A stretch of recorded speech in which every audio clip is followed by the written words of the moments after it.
عزیز طلباء و طالبات اور ناظرین، آداب۔ غالب کا ایک شعر ہے، ہر ایک مکان کو ہے مکی سے شرفسد، مجنوں جو مر گیا ہے تو جنگل اداس ہے۔ یعنی ہر ایک گھر کو اس گھر میں رہنے والے شخص سے شناخت اور عزت ملتی ہے۔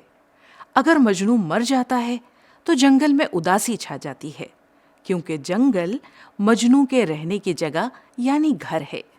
اسی طرح ہر جاندار کے لیے ایک خاص قسم کے گھر کی ضرورت ہوتی ہے، وہ اسی گھر میں رہ سکتا ہے۔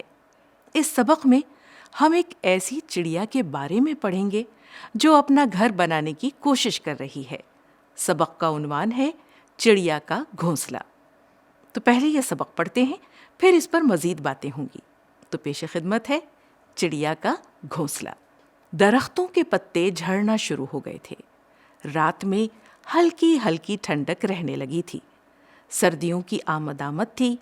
ننھی چڑیا نے سوچا گرمیاں تو ہنس کھیل کر گزار لیں، اب سردیوں کی کچھ فکر کرنی چاہیے۔ اگر گھونسلہ نہیں ہوا تو سردیوں میں ٹھٹھر کر رہ جاؤں گی۔ آخر ایک روز اس نے گھونسلہ بنانا شروع کیا۔ چھوٹی سی تو تھی، گھونسلہ بنانا کیا جانے۔ جو کچھ سن رکھا تھا اس کے مطابق ادھر ادھر سے 2-4 تنکے جمع کیے اور ایک درخت کی شاخ پر پتوں کے درمیان انہیں رکھ کر سوچنے لگی کہ اب کیا کروں، کس سے پوچھوں کہ ان تنکوں کو کیسے جوڑا جائے۔ اس سوچ میں تھی کہ اتنے میں ایک ہدہد اسی درخت پر آ بیٹھا۔ سلام دعا کے بعد ہدہد کہنے لگا، کہو ننھی منی، یہ تنکے کیوں لیے بیٹھی ہو؟ سوچ رہی ہوں ایک گھونسلہ بنا لوں، سردیاں آ رہی ہیں، چند تنکے تو جمع کر لیے ہیں، اب انہیں جوڑنے کی فکر ہے۔ ننھی چڑیا نے جواب دیا۔ اس کی بات سن کر ہدہد قہقہا مار کر ہنسا اور بولا، اری بے وقوف، بھلا تنکوں سے کہیں گھونسلہ بنتا ہے؟ گھونسلہ تو درخت کو کھود کر بنایا جاتا ہے۔ چڑیا حیرت سے بولی، درخت کو کھود کر؟ درخت کو کھود کر بھلا کیسے؟ لو بھلا یہ کون سا مشکل کام ہے؟ ہدہد نے کہا، اور یہ کہہ کر اس نے اپنی لمبی اور نوکدار چونچ درخت پر بار بار مارنی شروع کی۔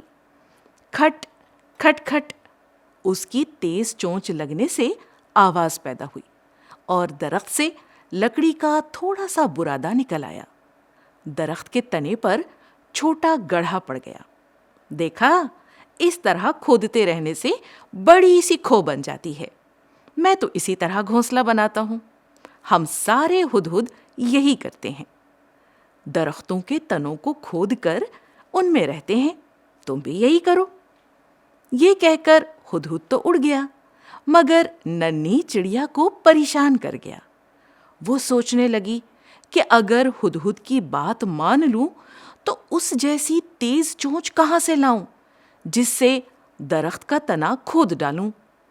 آخر اس نے سوچا کہ آزمانے میں حرج کیا ہے، اور اپنی چونچ درخت پر مارنے لگی۔ لیکن اس کی چھوٹی سی چونچ سے گڑھا تو کیا بنتا، الٹی اس کی چونچ زخمی ہو گئی۔ اب میں کیا کروں؟ چڑیا نے اداس ہو کر سوچا۔ اچانک اس کی نظر خرگوش پر پڑی جو درخت کے نیچے سے گزر رہا تھا۔ بھائی خرگوش، چڑیا نے اسے آواز دی۔ کہو ننھی منی، کیا حال ہے؟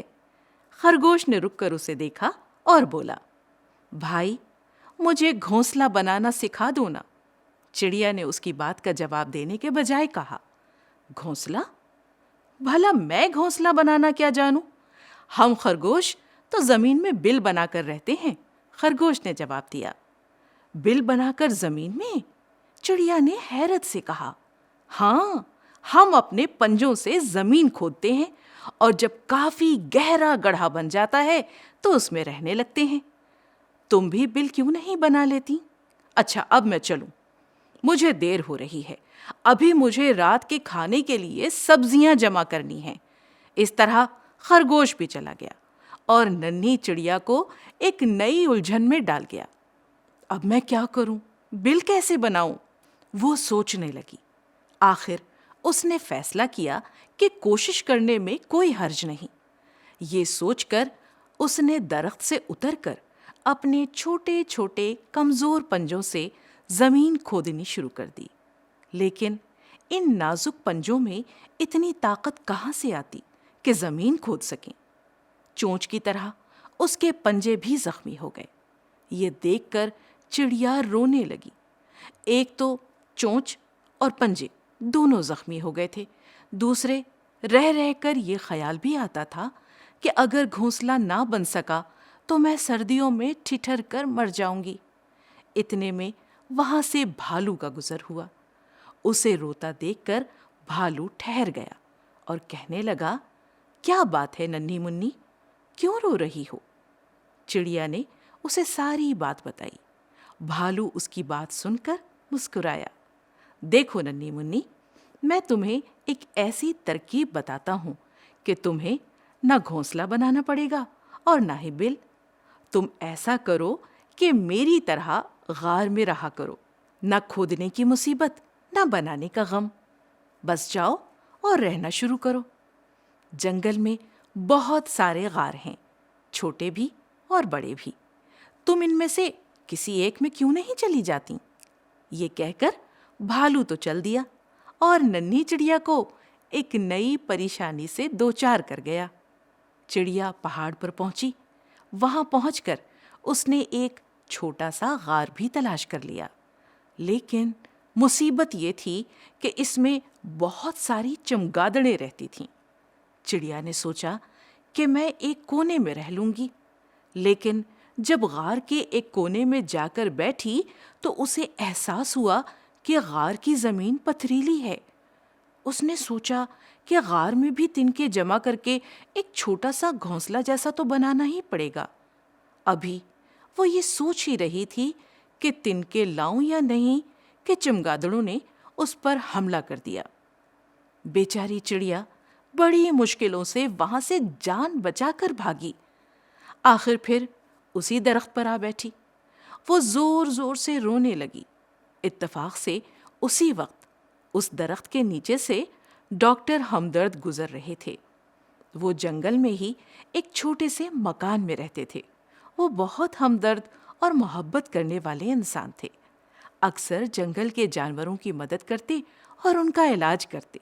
اسی لیے جنگل کے سب جانور ان سے مانوس تھے اور ان سے محبت کرتے تھے۔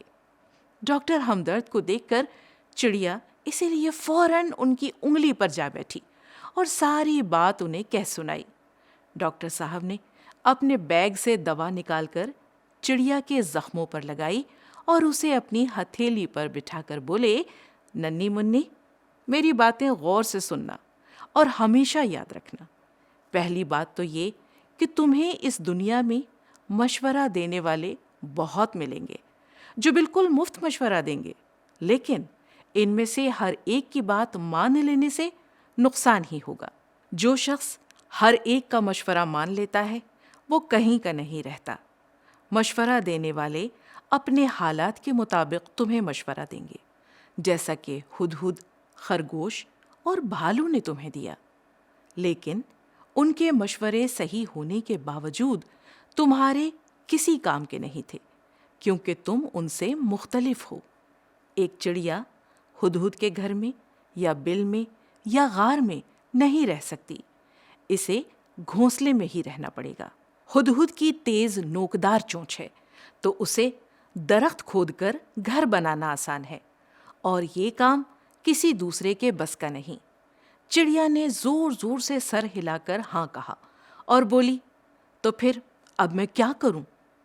تم چونچوں چڑیا کے پاس جاؤ، وہ تمہیں گھونسلہ بنانا بھی سکھائے گی، آج کی رات تمہیں اپنے گھونسلے میں سونے بھی دے گی اور کھانا بھی کھلائے گی۔ وہ بہت اچھی چڑیا ہے۔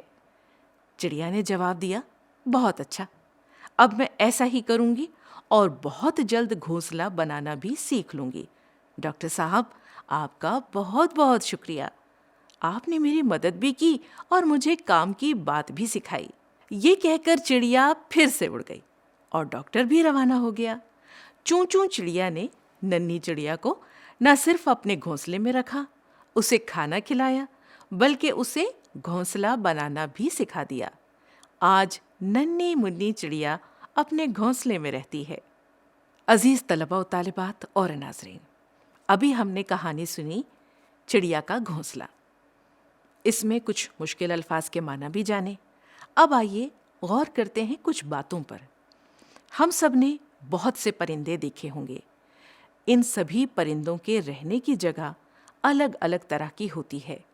یہ ان کے گھونسلے کہلاتے ہیں جو وہ اپنی ضرورتوں اور تحفظ کو دھیان میں رکھتے ہوئے بناتے ہیں۔ بعض پرندے نہایت خوبصورت گھونسلے بناتے ہیں، جیسے بیا، جس کا گھونسلہ صنعت کاری کا ایک اعلیٰ نمونہ ہے۔ زیادہ تر پرندے اپنے گھونسلے درختوں پر بناتے ہیں۔ کچھ تو بس تنکوں کو جوڑ کر بیٹھنے کی جگہ سے زیادہ کچھ نہیں ہوتے۔ کچھ گھاس پھوس اور تنکوں سے بنائے جاتے ہیں، اور ان کی شکل چھوٹے سے پیالے جیسی ہوتی ہے۔ کچھ گھونسلے تنکوں اور گھاس سے بنائے جاتے ہیں، اور یہ تھیلی کی صورت میں درختوں سے لٹکے ہوتے ہیں۔ پرندے ہمارے ماحول کو خوشگوار بناتے ہیں۔ ناچتا مور، کوکتی کوئل، بولتے طوطا مینا، پانی میں تیرتی بطخیں، ہوا میں اونچے اڑتے کبوتر اور چہکتی چڑیا دیکھ کر کتنا لطف آتا ہے۔ ہمارا فرض ہے کہ ہم پرندوں کی حفاظت کریں۔ اور اب ہم آپ سے پوچھیں گے کچھ سوال۔ تو پہلا سوال ہے، آس پاس رہنے والی کچھ چڑیوں اور جانوروں کے رہنے کی جگہوں کے نام بتائیے۔ دوسرا سوال، بارش کے موسم میں گھر ہونا ہر جانور اور چڑیوں کے لیے کیوں ضروری ہو جاتا ہے؟ عزیز طلباء و طالبات، ابھی آپ نے چڑیوں اور ان کے گھونسلوں کے بارے میں بہت دلچسپ جانکاری حاصل کی۔ اب آج کی بات یہیں ختم ہوتی ہے۔ آداب۔